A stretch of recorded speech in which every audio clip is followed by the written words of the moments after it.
Hola, ¿cómo estás? Soy Efren González, soy médico y el día de hoy vamos a hacer la revisión de gigantismo pituitario.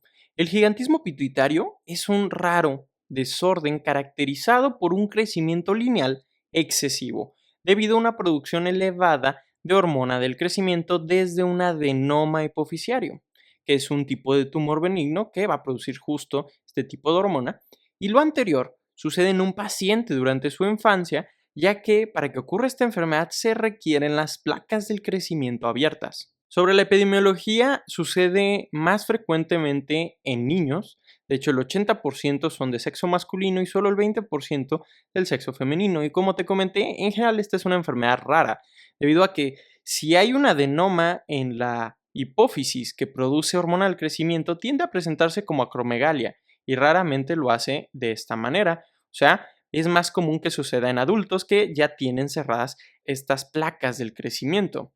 Es por eso que el gigantismo pituitario pues, se va a presentar sobre todo en niños y adolescentes, o sea, en aquellos que tienen abiertas estas placas del crecimiento. Y es importante comentar que pueden tener antecedentes heredofamiliares, ya sea de justo de este gigantismo pituitario o, aún más importante, de algunos síndromes o mutaciones genéticas que se han asociado frecuentemente con estas enfermedades, porque hasta un 50% de todos los casos de gigantismo pituitarios tienen alguna causa genética. La etiología como tal va a ser ese adenoma en la adenohipófisis, también conocida como hipófisis o pituitaria anterior, que va a producir esta hormona, que es la hormona del crecimiento. Y como te comentaba, se encuentran anormalidades genéticas en el 50% de los pacientes. Algunas a destacar son las siguientes. Aquí pueden ver esta tabla que engloba algunas de las causas genéticas más importantes del gigantismo pituitario, y el gen AIP es el que más frecuentemente está mutado y se encuentra alterado hasta en el 30% de los casos, ¿no?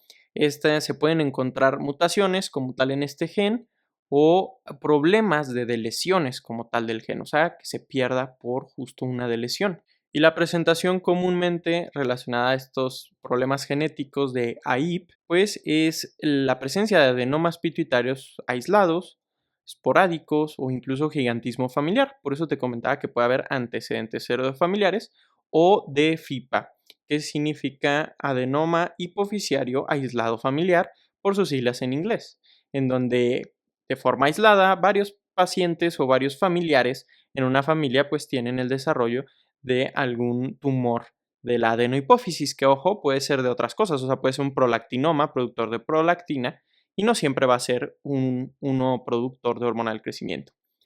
El segundo más importante, con el 10% de los casos, es el síndrome de acrogigantismo ligado a X, en donde vamos a encontrar duplicaciones en esta sección del cromosoma X que afecta particularmente a GPR101. Y la presentación, al igual que con AIP, es muy similar. O sea, es una de las causas de justo FIPA, que también de gigantismo familiar y de adenomas pituitarios de manera aislada. Vale la pena hacer un énfasis que este síndrome de acrogigantismo ligado a X se presume que es la causa detrás de algunos de los humanos más grandes que han existido en toda la historia, porque tiende a afectar, o es una diferencia importante con las otras causas, es que esta etiología sucede a edades muy tempranas, incluso desde el año o el segundo año de edad, y la mayoría se diagnostican entre los 3 y 5 años.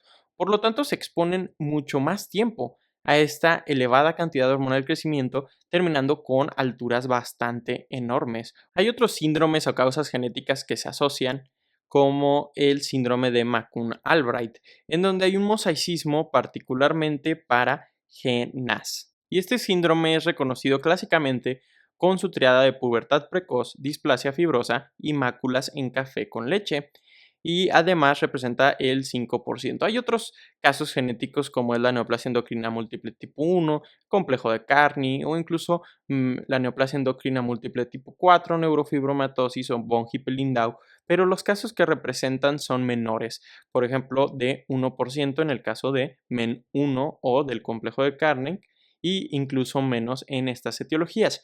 Por lo tanto, estas tres serían las de mayor importancia genéticamente hablando. Sobre la fisiopatología, aquí es bastante directo, y es que el problema es que hay una sobreproducción de hormona del crecimiento desde este adenoma, lo que produce sobre todo a nivel hepático una mayor cantidad de IGF-1 sérica, que esta va y estimula el crecimiento y la proliferación en muchos tejidos, por ejemplo, desde hueso, cartílago, músculo esquelético, piel, tejidos blandos y órganos, lo que va a causar los síntomas y signos asociados a esta enfermedad. La manera en que el gigantismo pituitario causa los síntomas es a través de dos mecanismos. Uno es el efecto hormonal, justo el que te platicaba anteriormente, con esa sobreproducción de hormona del crecimiento. Pero incluso un 30-35% de estos tumores es cosecretor de prolactina que lleva a otros síntomas particulares de la hiperprolactinemia. Y esta cosecreción de prolactina sucede particularmente mucho en el acrogigantismo ligado a X, representando hasta el 80% de los casos con esta cosecreción de hormona del crecimiento y también de prolactina.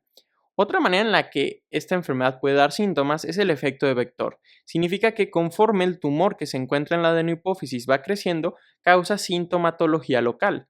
¿Por qué? Porque es importante que el 80 al 85% son macroadenomas, significa que tienen un diámetro mayor de 10 o más milímetros. E incluso un 15% son macroadenomas gigantes, que tienen un diámetro mayor de 4 centímetros. Y ojo, esto sucede en personas de menor edad.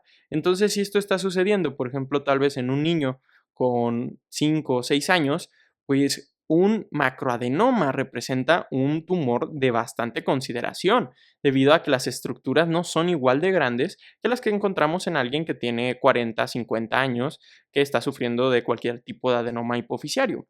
Entonces, muchos de estos tumores asociados a el gigantismo pituitario tienen signos de crecimiento agresivos e invasión que, como veremos más adelante, da clínica importante en la zona. Haciendo puntualmente la principal comparación entre gigantismo y acromegalia porque tienen la misma etiología, o sea, el problema ahí es que en la mayoría de los casos pues es un adenoma que está produciendo hormona del crecimiento. Los dos es lo mismo, pero dependiendo a qué edad suceda, están o no cerradas las fisis, o sea, las placas del crecimiento, sobre todo en los huesos largos, como puede ser, por ejemplo, el fémur, ¿no? Entre otros huesos, obviamente. Esa hormona del crecimiento estimula el IGF-1, que es el que ayuda sobre todo a este crecimiento, que es de dos tipos en todos los huesos. Es el crecimiento longitudinal, que lleva a una mayor talla o estatura, pero para eso necesitas las placas del crecimiento abiertas. Por eso, eso es lo que sucede en el gigantismo, en donde la talla empieza a subir y a subir y a subir hasta tener alturas bastante fuera de la normalidad. Por otro lado está el crecimiento radial, que en realidad es como crecer a lo ancho. Y ese no requiere de que las placas del crecimiento estén abiertas. No necesita que estas fisis estén disponibles para hacer este crecimiento longitudinal porque es solo a lo ancho. Y eso es lo que se responsabiliza principalmente de algunos signos y síntomas asociados a la acromegalia que también se presentan en los que tienen gigantismo. Me gustó esta tabla que compara algunas de las características de la presentación de un gigantismo pituitario y acromegalia, porque son enfermedades que se tienen que estudiar de alguna manera de la mano. Y quiero que veas cómo en el tema del sexo, el gigantismo pituitario afecta a 80% de hombres, o sea, es mucho más frecuente, mientras que la acromegalia ligeramente es más frecuente en mujeres, o podríamos decir que tiene similitudes entre ambos sexos. Asimismo, vean la edad del diagnóstico media, que es de 21 años en el gigantismo pituitario. Y ojo, este es el diagnóstico, no cuando empezó la enfermedad, porque la enfermedad tal vez lleva desde los 14 años, desde los 10 años, pero se dan cuenta que esa talla ya de verdad está bastante excedida y es cuando empiezan a elaborar diagnóstico y encuentran pues, este problema, mientras que la acromegalia está por ahí de los 45 años. Pueden ver cómo los síntomas usualmente suceden a una edad mucho menor, o sea, 14 años, esa es la media de la edad. Y el tema de los macroadenomas está mayormente representado en el gigantismo pituitario, con hasta entre 80 y 85%, mientras que en la acromegalia solo el 70%. También destacar, esta cosecreción de prolactina es más frecuente en las etiologías del gigantismo pituitario. Cuando hablamos de la clínica, lo que más destaca es la altura, porque va a haber mucho crecimiento longitudinal de los huesos, entonces se va a salir de la normalidad de estas estándares normales de crecimiento, dependiendo de justo de su sexo y de su edad, pues va a estar por ahí de percentiles muy, muy altos, ¿no?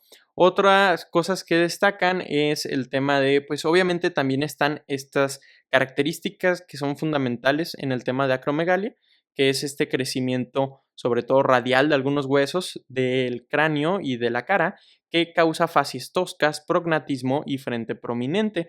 También se puede acompañar, por ejemplo, de obesidad, de macroencefalia progresiva, entre otros datos. Quiero destacar que no todo gigantismo es por un adenoma producto de hormona del crecimiento. Hay causas incluso fisiológicas, como pueden ver aquí.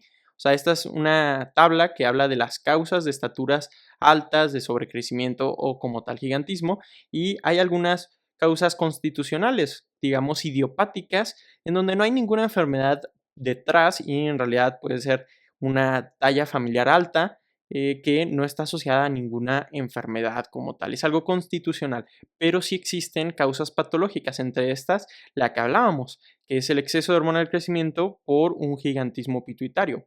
Pero hay más. O sea, no toda persona que sobrepasa esta altura normal y que se pretende hacer diagnóstico de gigantismo es debido a la causa que estamos exponiendo en este video.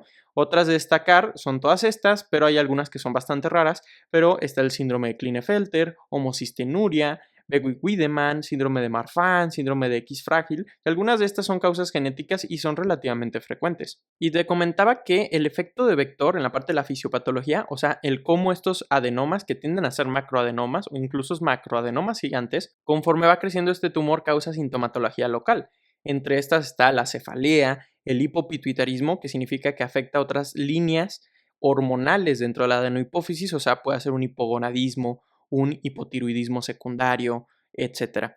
Y también las alteraciones visuales. Puede afectar el quiasma haciendo hemianopsia bitemporal, que afecta sobre todo a los campos visuales más laterales, o sea, los campos visuales temporales izquierdo y derecho. Algunas complicaciones del gigantismo pituitario se asocia, por ejemplo, cardiovasculares como hipertensión arterial o insuficiencia cardíaca, que justo esta es la principal causa de mortalidad en estos pacientes. Pueden acompañarse de osteoartritis, puede acompañarse también de alteraciones en glucemia, como intolerancia a la glucosa o incluso diabetes, debido a que el aumento de esta hormona del crecimiento junto al IGF-1 van a causar una resistencia a la insulina o también puede acompañarse de túnel del carpo. Sobre el diagnóstico, la sospecha iniciaría cuando en el seguimiento de algún pediátrico o algún paciente, que usualmente es algo muy normal de las consultas de pediatría, la curva del crecimiento y verificar cómo va esto, esté por encima de las 2 desviaciones estándar de la curva normal del crecimiento, dependiendo del sexo y edad específica. Y a veces este tipo de enfermedades se infradiagnostica, porque en ocasiones no se le da la importancia, de hecho asusta o se estudia mucho más rápido o airadamente cuando la curva del crecimiento está por debajo de los estándares normales, o sea, cuando se está estudiando un hipocrecimiento o una alteración de la talla. Entonces, esto es debido a que muchas veces la mayor talla en general es visto como un atributo positivo socialmente, por lo tanto no se le da tanta importancia hasta que es bastante claro, en este caso, en el caso del gigantismo pituitario, que algo no está dentro de lo normal. Asimismo, el gigantismo es más rápidamente diagnosticado o estudiado en mujeres. De hecho, se diagnostica en promedio 4 años antes de lo que se hace en promedio en los hombres. Esto relacionado a que se sospecha de manera más temprana estas patologías en mujeres porque la talla de la mujer en general tiende a ser menor que a la de los hombres. Y bueno, esto solo daría, digamos, esta sospecha, pero para hacer el diagnóstico hay varios pasos.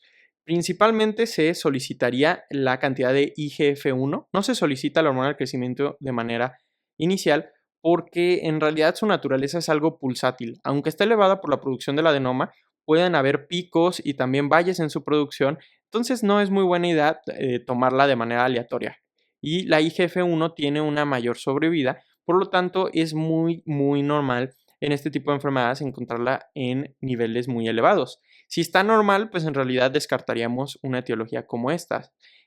Si es positivo este test de IGF-1, o sea que está elevada, se hace una tolerancia oral a la glucosa con tomas de hormona del crecimiento. Esto significa que se le da glucosa al paciente y esto normalmente la glucosa es un regulador negativo de la secreción de hormona del crecimiento. Y en estos pacientes, aunque se da glucosa, no se inhibe esta producción de hormona del crecimiento y te está dando pie o datos de que probablemente hay un adenoma productor de hormona del crecimiento.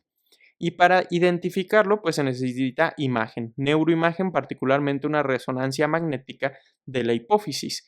Después de esto, que se hace el diagnóstico, ya que en la mayoría de las veces va a ser incluso un macroadenoma. Se hace el diagnóstico de gigantismo pituitario, se necesita o se recomienda hacer un abordaje genético porque hay muchas causas relacionadas, hasta en el 50% de los pacientes, como ya veíamos antes. Acerca del tratamiento en general, el manejo del gigantismo pituitario requiere de una intervención multiestratégica combinando cirugía y farmacoterapia. Esto es debido a que raramente se logra el control de esta enfermedad solamente con la aproximación quirúrgica o solamente la farmacológica. De hecho, el tratamiento quirúrgico aislado solo logra el control en el 25% de los casos, o sea, en uno de cada cuatro con esta enfermedad. Por otro lado, los fármacos solo logran el control de la enfermedad en el 5%, o sea, eso significa en uno de cada 20 con esta enfermedad. Es por eso que usar solo una de estas estrategias de manera aislada no vale tanto la pena. Se hace un abordaje multiestratégico en donde se combina la cirugía y la utilización de fármacos como puede ser los análogos a la somatostatina, por ejemplo el octreotide, o los antagonistas del receptor de GH, como el pegvisomant. Y por ejemplo, usando esta estrategia combinada y en ocasiones se necesitan incluso varias intervenciones quirúrgicas junto a más de un fármaco, pues esta estrategia logra el control de la enfermedad solo en alrededor del 40% de los pacientes. O sea, es una enfermedad que no siempre se logra el control. Solo en el 40% cuando se combinan se logra el control. Y si no se lograra, pues se pueden optar por otras estrategias como puede ser la radioterapia. Las múltiples intervenciones quirúrgicas y la posible necesidad de radioterapia provoca que muchos pacientes se compliquen con hipopituitarismo hasta en el 60-65% de los casos. E incluso hay que recordar que dejando al lado el tratamiento justo de esta enfermedad que puede causar hipopituitarismo secundario a este tratamiento, un porcentaje importante lo desarrolla como consecuencia directa del adenoma, que afecta la función de otras poblaciones celulares de la adenohipófisis. Vale la pena destacar que a comparación de la acromegalia, el tema también de los fármacos es un poco más complejo en esta enfermedad. ¿Por qué? Porque debido a que la edad en general de los pacientes con esta enfermedad es joven, muchos de la terapéutica utilizada no se puede utilizar porque no ha sido estudiada en población pediátrica. Además, la causa principal genética de la que hablamos, que era la mutación de AIP, en el 30% de los casos complica mucho el panorama, porque de tener esta mutación confiere resistencia al tratamiento con análogos de somatostatina, pero pues puede responder bien con este tipo de antagonistas. Por lo tanto, complica un poco más también esta farmacoterapia. Y cerrando este video, acerca de la epidemiología, sucede en población pediátrica que tiene las fisis abiertas, con un promedio de diagnóstico por ahí de los 21 años, pero empiezan con síntomas con un promedio de 14 años de edad. Afecta 4 veces más a niños que a niñas y en realidad es una enfermedad rara y en el 50% hay alguna relación genética, que las más asociadas es el gen AIP, el acrogigantismo ligado a X y el síndrome de McCune-Albright. Fisiopatología deriva de dos cosas, del efecto de las hormonas producidas, que en ocasiones se puede acompañar de prolactina, pero en general va a ser la hormona del crecimiento que aumenta los niveles de IGF-1 séricos, y por otro lado el efecto vector que hace este tumor al ir creciendo. La clínica, lo más destacable es la gran altura que tienen, pero también tienen algunas alteraciones, sobre todo en el rostro con las facies toscas, asimismo complicaciones cardiovasculares, disglucémicas, con alteraciones del túnel del carpo y hemianopsia bitemporal, cefalea, entre otras cosas como secundarias al efecto vector. El diagnóstico combina varias pruebas que es de importancia: la cantidad de IGF-1 sérica, la tolerancia oral a la glucosa y el estudio de hormona del crecimiento al mismo tiempo, neuroimagen con resonancia y el abordaje genético. Dentro del tratamiento es multiestratégico porque es difícil el control, entonces se combina sobre todo la cirugía y los fármacos y en ocasiones necesitan de radioterapia. Gracias, esta fue la literatura utilizada para este review, además de la plataforma educativa médica de ambos. Espero haber sido bastante claro y que te haya ayudado esta revisión educativa. Cuídate mucho.